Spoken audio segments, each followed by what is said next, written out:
Welcome to Guitar Radio Show, the show dedicated to the guitar player, guitar maker, gear builder, and purveyors of such items that you may not know about, but should. Here's your host, Mark Davin. Okay, everyone, welcome back to Guitar Radio Show. Well, if I never do another interview after today, it'll be just fine. This is a conversation I've been waiting to do for 10 years since the show started. Our next guest and his collaborators have been a constant source of musical inspiration for me since 1988. To me, they are architects in the sonic realm. They have a new record that we've been waiting for a while, and I gotta tell you, it's been well worth the wait. I can't believe I finally get to say today, ladies and gentlemen, please welcome to Guitar Radio Show from King's X, Mr. dUg Pinnick. How are you, sir? Hello. I'm doing great. Hello. So, here it is, 14 years later. Yeah. I mean, in some respects, it was like, time is so strange because it's a blink of an eye. And then in other respects, it's like, oh, my God, we're waiting so long. But this is so great. Thank you. Does it feel as good for you as it does for us as fans? This is what, 13 or 14, and it's been 14 years since we did a record, and we've been touring and living our lives, doing what we do. It's sort of like I'm not feeling a whole lot other than I'm glad we got a record for the people that have been waiting for so long, because they've been complaining for so long, So, finally I'm proud enough to say, here it is, guys, enjoy, and I'm happy about that. Mm-hmm. Make another record. We just, we go at it making another record the best we can with whatever we're doing and whatever we've got. We try to own it, whatever mood we're in, mm-hmm. whatever climate the band is in that year, because mm-hmm. we're humans. So we go through different emotions. Everybody goes through their own problems like everybody else does. So every record has its baggage that inspires us, Sure. On this record, this record's been 14 years. Mm-hmm. So yeah, we kind of spewed it out there. Well, yeah, I mean, it's funny. I was going to jump into this a little later, but this record has aspects of world commentary. The lyrics are very topical.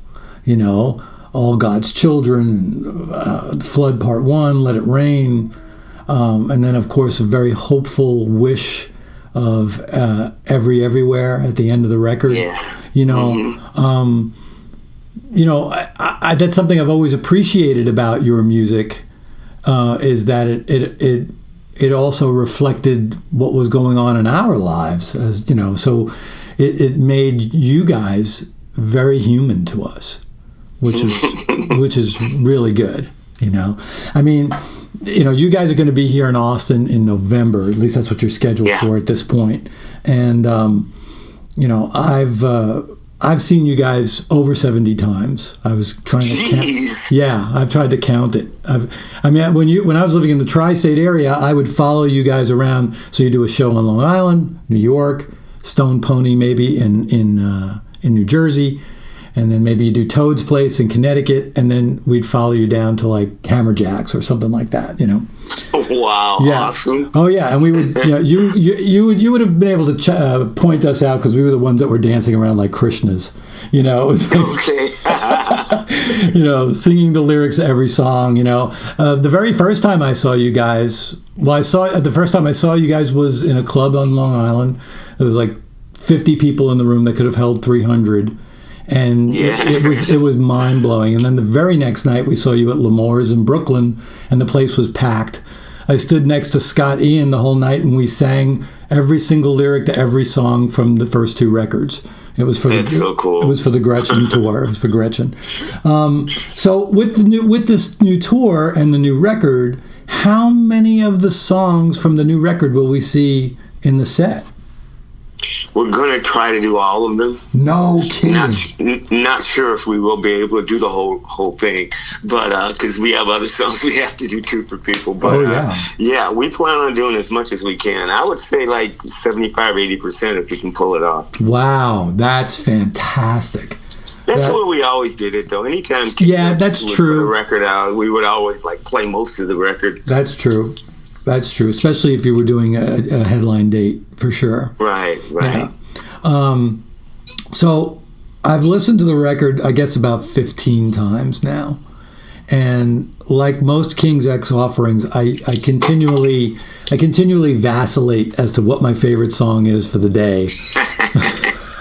Cool. I'm currently loving Nothing But the Truth. Oh, okay. And Give It Up. And the Nothing But the Truth, to me, is like this reimagined R&B vibe thing about unrequited love, you know? Yeah, that's what I was going for. Yeah, you got it. And that's thank you. And then that break, you know, we think the song is over, and then there's that break, and we hear you scream. Oh my God, it's such a great break. It's such a great break. Thanks. But Give It Up gives me the most classic King's X vibe. Tell us a little bit about that song. I know there's a little story behind that tune. You know, this is probably a story behind every song. Oh yeah.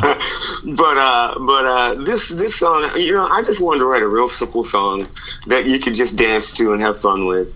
Nothing, no brainer, you know. Yeah. And lyrically, the chorus is pretty simple. You know, just give it up. Just, you know, I was thinking, let's just lighten up a little bit and stop being so heavy about shit.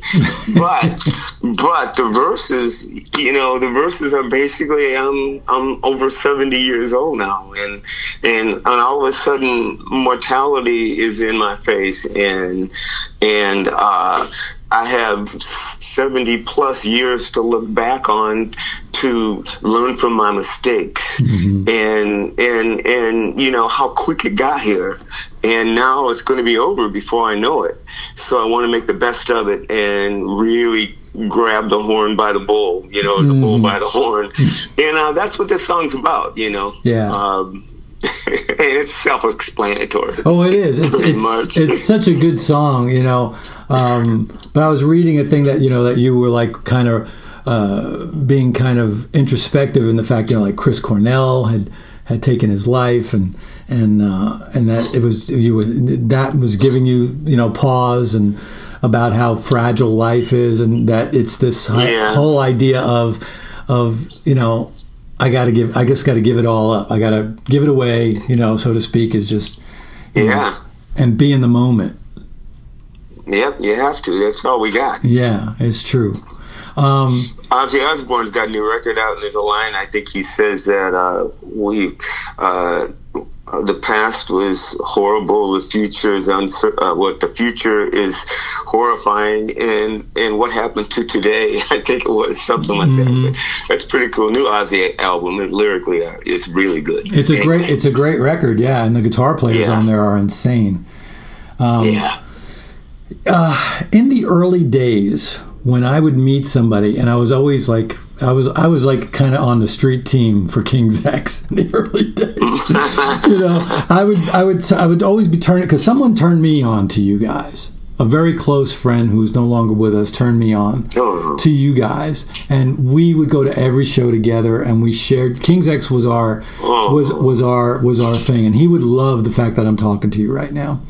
But in the early days, when I would turn people on to you guys who hadn't heard you yet, I would say this, and I hope you take this in the best possible way. I would say this: imagine if Sabbath, the Beatles, and Sly and the Family Stone all met at a church function and decided to make a baby. Well, I think you nailed it better than anybody ever has. I mean, because that's basically what I tell people, but they don't seem to register. But yeah, I totally agree. Well, I mean, that's the big thing. Usually their response was their head would snap back and be like, "What? What? What are you talking about?" I'm glad that you see it the same way that I do. That's really that's amazing to me. It's only because it's the truth. You know, Sly and Family Stone is my favorite band, and the Beatles was Ty and Jerry's favorite group, and Black Sabbath is kind of was the middle ground for all of us. Yeah. You know, it's like, whatever it is, make sure it's heavy, and make sure it's dark, and make sure it's it's just got that. It does what it did to us when we heard it. That's what I'm trying to say. Right. And that's why I mean it when I say that you guys are architects in the sonic realm, in the sense that nobody had ever really done what you did. And still to this day, and I think there's so many out there that just say, yeah, I want to do that. And there's variations on the theme, of so many years of that. So my gear guy on the show here, Rob Wingler, he's our resident gear guy. He asked me to ask you, what was, and I think I already know the answer, but what was your reasoning for moving from 4-string to 8 and 12-string basses? Oh, I used to watch Cheap Trick, and I never really paid a lot of attention, but I loved the bass playing. And Cheap Trick is one of my favorite bands. I mean, I have all their albums, but I never paid attention to Tom Peterson of what he was playing. I loved his sound, and it was really intriguing. Even back in '76 when the first record came out, I was going, "What is this?" Yeah. And King's X went on tour with them in '88, and there I see all these 12-string basses, and I remember standing on the side of the stage, and Tom was standing right next to me, and lights were getting ready to go down, and they were getting ready to walk on stage to play. And I said, Tom, that 12-string, I mean, those things are so cool. He said, hey, check it out. And he took it off himself and put it on me, and he said, play it. And I tried to play it. I'm left-handed, so I couldn't play it, but I just felt it, and it felt so good. And I said, dude, this is awesome. He says, you should get one. I'm going, I will. And as soon as he put it back on, he walked out on stage to start playing. And that's what started that. That's super cool. That is super cool. Yeah, Tom Peterson is the guy that made it up. I mean, that's his brainchild. Yeah, that's his invention. Yeah, from Hamer. They made that up. No one had ever made 12 strings before, as far as I had. Yeah, not basses. No, for sure. Yeah, absolutely. Yeah. Matter of fact, when you were endorsing Hamer basses, I was also a Hamer endorsee at that same time. Awesome. In the band that I was in at the time, and it was so cool. I remember going to visit the factory, and I saw something that they were building for you at the time. So I got to see it being built. So that was kind of neat. They pointed it out. Hamer guitars, I don't care what anybody says, they're some of the best guitars ever made. Absolutely. I've had a lot of different basses from a lot of different companies, and they're all, good. I'm not cutting anybody down, but some about Hamer guitars were just like really, really, they just felt expensive and durable. Mm-hmm. They were non-breakable. Mm-hmm. I had thrown those things around and beat them around so much. Yeah. I miss them. There was a period of time in our lives when around 2000, remember when everybody lost their jobs and everything was all screwed up. Yeah. And we weren't making any money, and I had to pay bills, and I ended up selling all my Hamers. But a guy that loves Hamers gave me great prices for them. So, I mean, it wasn't like, I don't feel bad about it. I mean, he paid me for them, which is way more than they were worth, and right. Just because he's a fan, and he has a lot of guitars, and he just loves that kind of stuff. So it all worked out really good. Well, that's good. Yeah, they were so comfortable right out of the box, those guitars. Yeah. Yeah. Well, the necks were just so perfect. It's like it wasn't. You didn't have to worry about adjusting anything. It was just, like I said, real solid feeling. Yep, absolutely. I agree. What kind of rigs are you using now when you're out there? I have my dUg pedal. It's that's what I use all the time. I have a dUg amp, dUg 4000 by Tech 21. They stopped making them a couple years ago. Tech 21 doesn't make amps anymore. They just make pedals now. They just went to one thing. Right. But my pedal's doing really good. It was number one in best pedal of the year, and I forgot Bass Player magazine, and so I got some good got some good love. Yeah, that's good. From, a lot of people had that pedal, I'm told. So that's cool. That's cool. So here's a geeky question about the record. There's a track called Flood Part 1. Is there a Flood Part 2? Yeah, I wrote that song as a magnum opus. It was like 10 minutes long or so, and as I listened to it, I just felt like it was too disjointed, and I took half the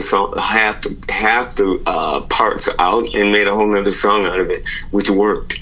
And so I just call it Part 2. They're two separate songs, but that's how I categorize it in my archives of demos. Okay. Flood Part 1, Flood Part 2.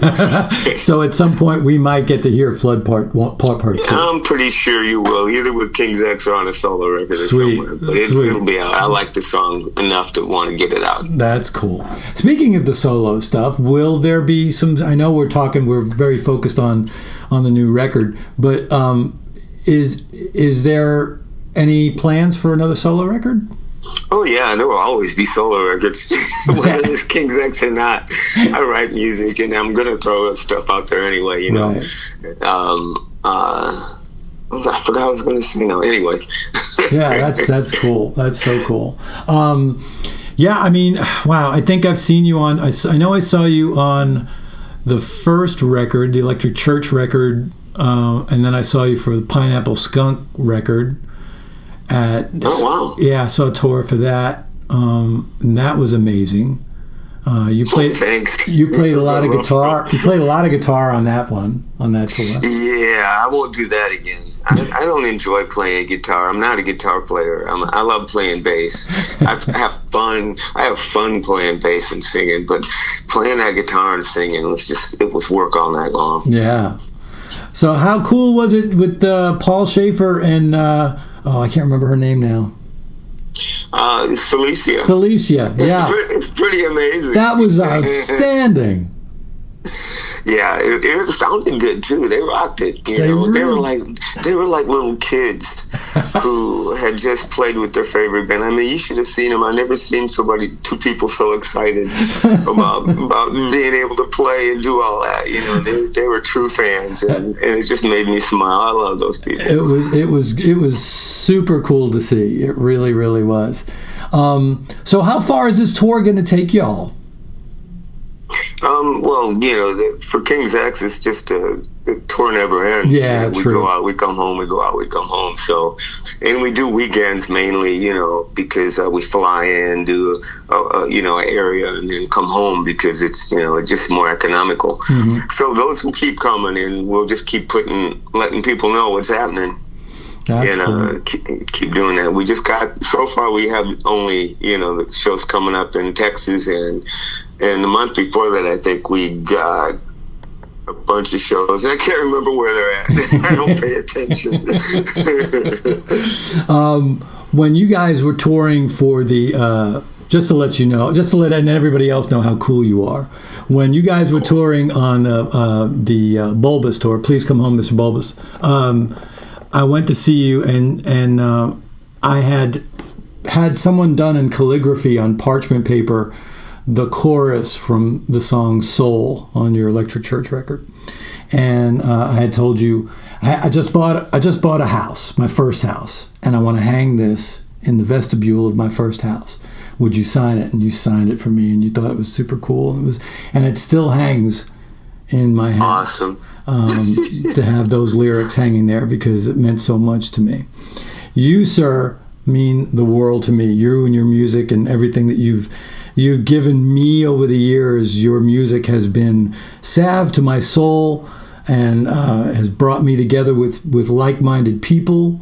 And I got to tell you, man, I've never been nervous about doing this show ever in my entire life. I've been doing this show for 10 years. 10 years I've been doing this show, and I've had Leslie West on, and I've had all these other folks on. But you were the one I've always wanted to have on the show, and Well, thank you. I can't thank you enough for taking the time out to talk to me today. And speaking of Leslie West, I met him one time, and he's a huge King's X fan. that doesn't surprise me. He was a trick. It did. It blew me away. He shook my hand and says, "You are in." Oh my God! He looked up at me and said, "I love." He took both hands and put them on mine, and he started telling me how much he liked King's X. It's pretty cool. That is super I said, cool. "Dude, I learned Mississippi Queen, back when I was a teenager." Oh my God. Folks, the record is called 3 Sides of One. Don't just stream it. Go and buy it. Go buy this record so they'll make more. Please. Doug, thanks so much for being here with me today. I appreciate it. You're welcome. Can you hold on one second, but we're going to sign off right here. Oh, yeah. Check out Guitar Radio Show on iTunes, Spotify, iHeartRadio, Stitcher Radio, GuitarRadioshow.com, and anywhere you get your podcasts. Find Guitar Radio Show on Facebook, Instagram, and Twitter. And remember, if you like the artists you hear on Guitar Radio Show, don't just stream their music, buy it.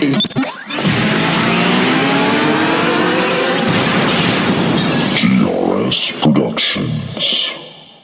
Geppetto Pickups, GeppettoGuitars.com. Guitar players are always searching for the tone that will define their playing identity. Geppetto Pickups' wide spectrum of tones and sonic colors inspire and instill a newfound confidence in the player that comes from having amazing tone.